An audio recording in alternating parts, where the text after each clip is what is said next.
Yeah, overall, a great team win. That was something that we've been working for a long time. That's what we're capable of doing. Last week I thought we got punched in the mouth, and there was a lot of tough conversations. A lot of look in your mirror situations, and these kids responded. That's like what we talk about all the time about showing back up and getting back to work. Regardless of what happened, just keep swinging. And I was proud of this team. They like each other, they play for each other. I thought that the defense played extremely well.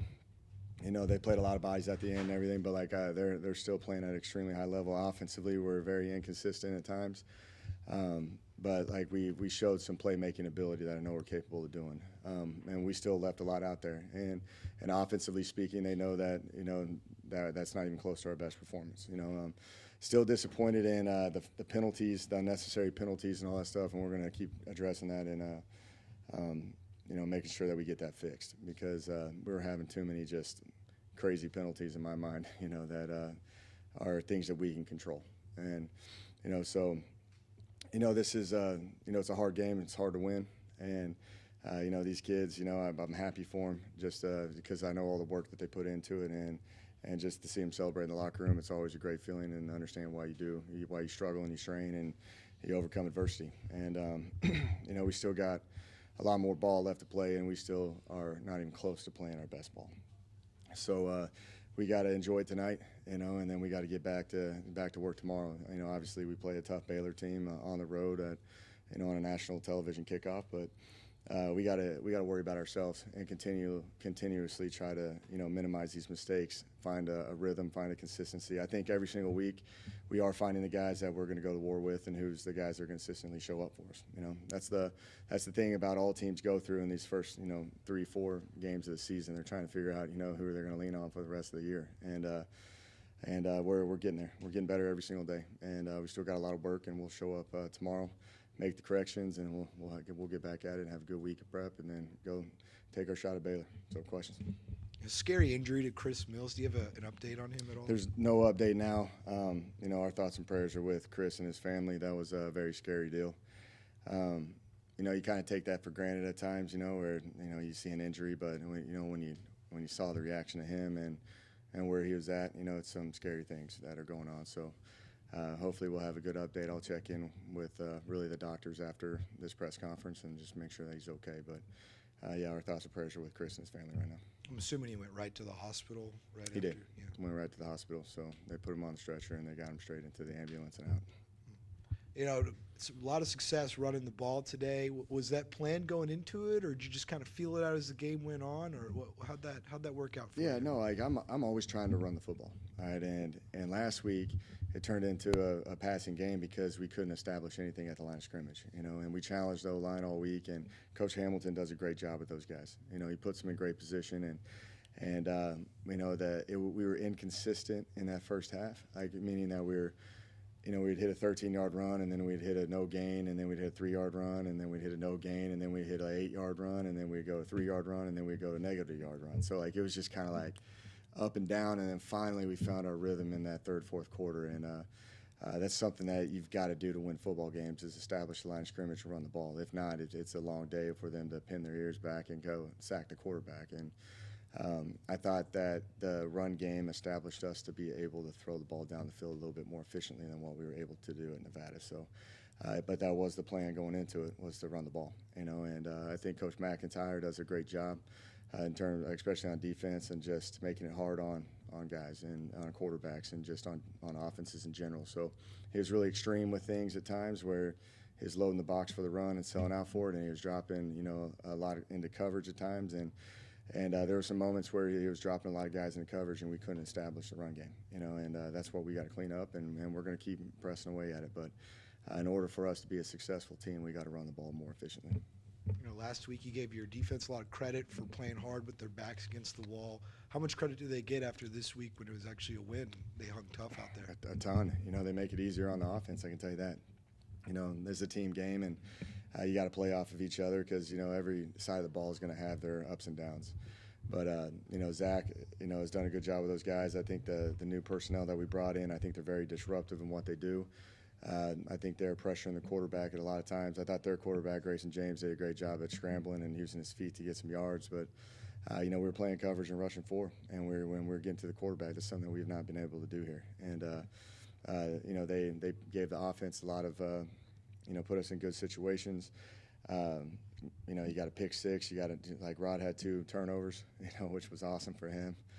And happy for him as well. But that defense gets a ton of credit because they're playing at an extremely high level right now.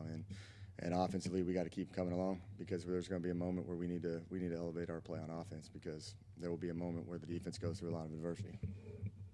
Yeah, you mentioned it a little bit with the run game, but throughout this week in practice, you talked about matching physicality. Kind of what was your evaluation of the physicality today on both sides of the ball?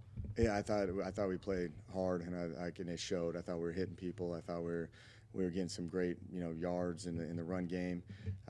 Even in the pass game, I thought the O-line was holding up and allowing us to get through some things. And more importantly, our guys on the perimeter were getting open.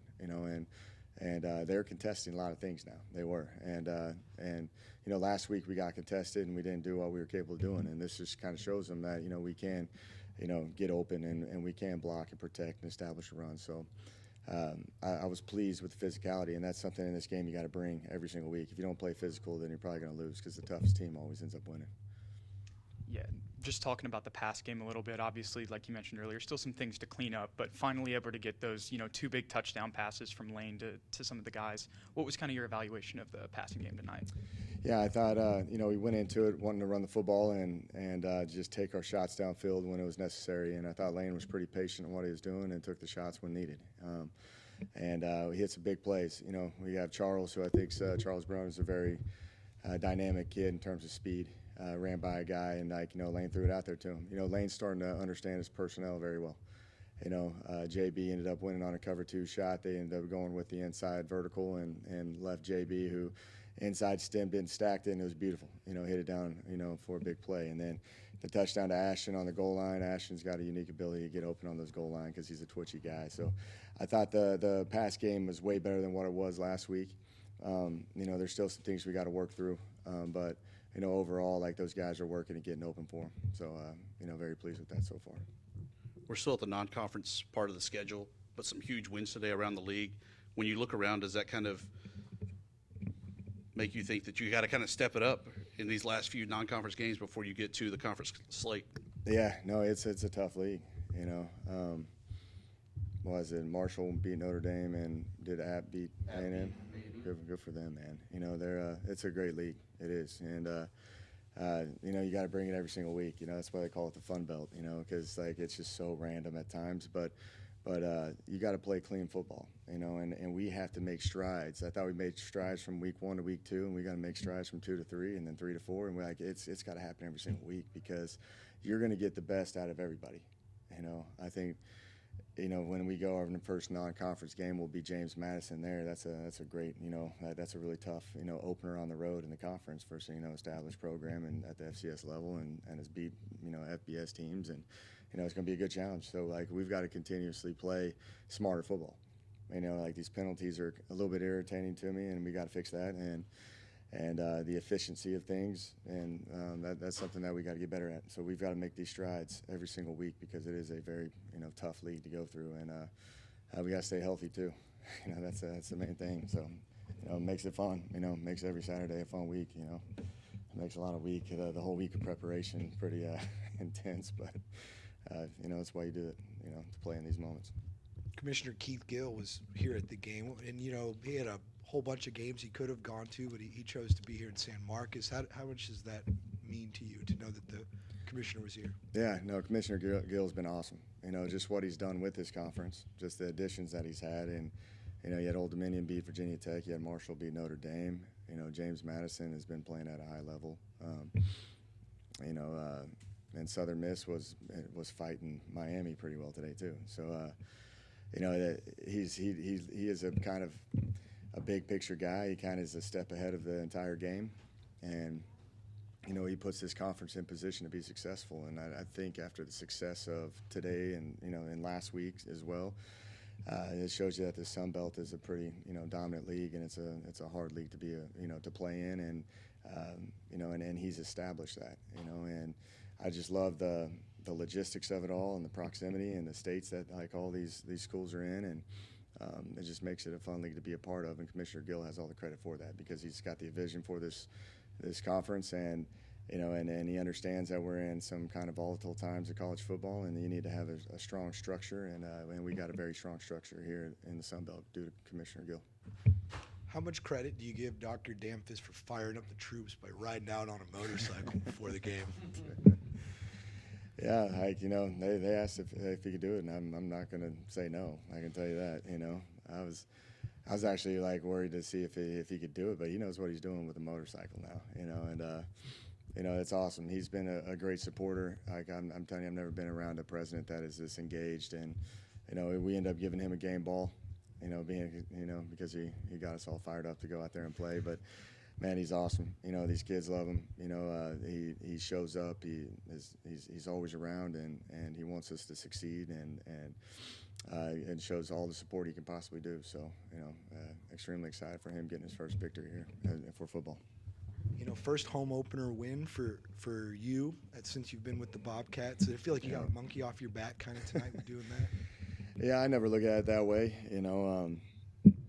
I just always look at kind of what's next and what we got to keep working on and how do we got to keep improving. I think we've improved every single year. We got to keep translating into the field. I think our roster's changed. I think our schemes are changing. We're getting better players in here, and we just got to continue to just take it one step at a time. But it is a good feeling to get a win here in Bobcat Stadium in front of the home crowd, and these guys can actually enjoy a Saturday night at home. That's something that you can't take for granted. And like I've said, winning's very hard, and you got to enjoy it. But it's even more special when you do it here at Bobcat Stadium. I don't know if you subscribe to the thought process, but I know a lot of coaches believe that some of the most success happens between week 1 and week 2.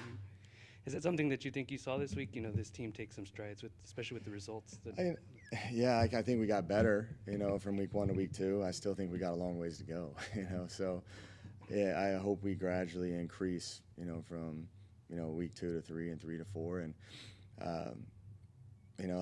I've been in this game so long. I'm a coach's kid and all that, and I've heard that, coaching cliche, that adage that's always talked about. And, I don't know if it's true or not. Let's just show up and keep working, and keep swinging and just keep the energy and the optimism up and have the transparency to look yourself in the mirror and correct what you're deficient at and just keep moving forward. And I think if you can do that, you'll be playing your best ball at the end of the year, and that's, I think, what's the most important thing.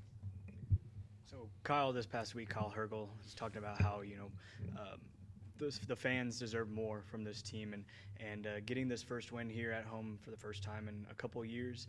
What does that mean for setting the tone for these fans to be coming back and bringing the energy to Bobcat Stadium for the rest of the season? Yeah, it's these kids work extremely hard. They do, and they're very proud of this university. They are, and they're proud of their team. I gave out two game balls to Rod and Calvin, and they really didn't want them. They said it's for the team, and that just shows you who these guys are. And they, at the end of the day, they play for the men in that locker room, but they have a lot of pride of just trying to do something here that has never been done here, and be a part of something special and something that they can come back years from now and say that we helped build this program on where it went to, and they appreciate anybody that comes out and helps support. They'll take anything. Just I thought when we pulled up in the tailgate and you saw the fans and just how rowdy they were, it elevated our play a little bit more. Some of the new guys were fired up for it, and I encourage them to keep them coming, because our kids are going to leave everything they got out there on the field. They're going to empty the tank and everything that they do, and they have a lot of pride in this university, and that's something that we instill and we talk about. A lot of these team talks are about the culture of this university and how great of a place this is, and what a special opportunity for these guys if we can continue to play ball at a high level and put a product out there on the field that will get these fans to keep coming back. So a couple other guys like DJ Mass, Baby J kind of got banged up a little bit during the game. I know a couple of them came back in the game at points. Are all of them looking good and looking healthy after it all? Yeah, they're good. They'll probably be sore tomorrow, but it's like they always say that you play one football game, it's like getting in a car wreck, and then you just kind of rehab and go again, and then you go into another car wreck next week. So it's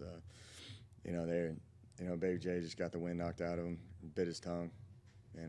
He thought he bit his tongue off, and I was telling him that he's good. So and then he's a tough kid, like I've said. We've seen Baby J go down, and he's not going to take it for granted. I'll tell you that. So he was just itching to get right back in the game, and I thought it was a good opportunity too at the end where we could put some other guys in the game. So it's the first time I've had that here, where we can put some other guys in and pull those other ones off the field and actually enjoy the game. But yeah, they're all good right now, and I know there'll be some bruises and everything tomorrow, and we'll get them healthy and we'll go again. And then also, we all know Seth Keller being a very consistent kicker for y'all. Mason Shipley comes in, hits that 55-yarder about.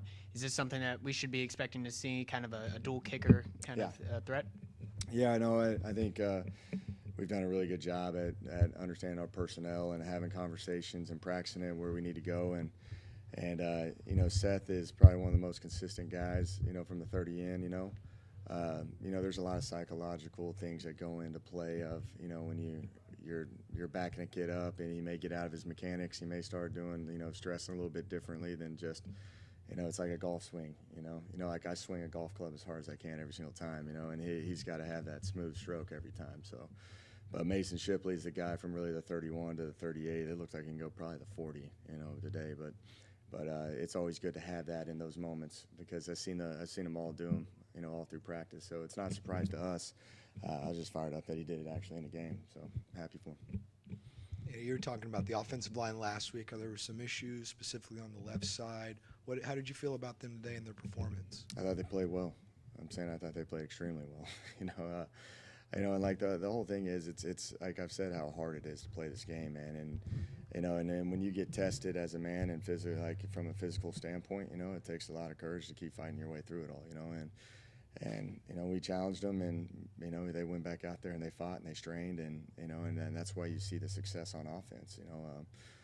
Coach Hamilton does a really good job with those guys, and when to love them up and when to be hard on them, and and just get them in those moments. And I was really pleased with the offensive line play all day. I was. Just flipping it to the other side of the ball, we saw the Bell brothers back there, Jordan Revels, of course. What was kind of your evaluation of the defensive line? Because it felt like they won the line of scrimmage as well. They did. They're fun to watch. Come on in, Calvin. Yeah, no, they established the line of scrimmage. They did. They're fun to watch. I don't get to watch it like live as much, because I've got other things going on. I'm watching the back end and watching play clocks and all that. But you look back up and you see them in the backfield. They're trying to be disruptive, and they got a high motor. And I think Levi last week versus Nevada was one of the top defensive linemen in the country, in terms of PFF grading. And his brother Ben is a force to be reckoned with too. That is something that we haven't had as well. And Revels, that's what he does. Revels is like that he's like 235 pounds and he plays like he's 280, and he's just tough and mean, and just he plays the game the way it should be. And I think there's a nastiness with those guys up front that is needed. Because like I've said, when you're in the trenches, it's a fight every single snap. And it strains a lot of people. It tests a lot of people, and you see people lose their minds at times at that. But and you see the fighting. But like that's just the emotion of the game, and those guys bring it and they strain, and it's going to be fun to watch them go throughout the course of this year. We just had Calvin walk in. Obviously, a great game for him tonight. How important is it to have him get going for the rest of the season moving forward, to have games like this? Yeah, like I was saying earlier about him, like he's that guy that I've seen develop. I was telling Coral this actually. I've seen him develop through this program. Where he is at in 2019, and the strides he's made as a, just physically, but then also just as a leader and as a person and as a man. Like he's just proud of him, man. And he's the guy that gave us a spark. We were looking for a spark, and I know I can always give it to Calvin. He's going to find a way to get it done. He's a competitive guy too. He knows that he left a lot out there. Is what he told me. I was like, he had a career high 195 yards. And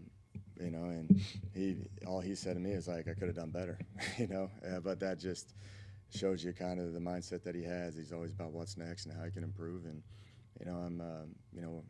it's fun to watch him out there in the open field and in space, because it makes my job a lot easier when he hits those 16, 17, 20-yard runs, all that good stuff. So I'm really proud of him.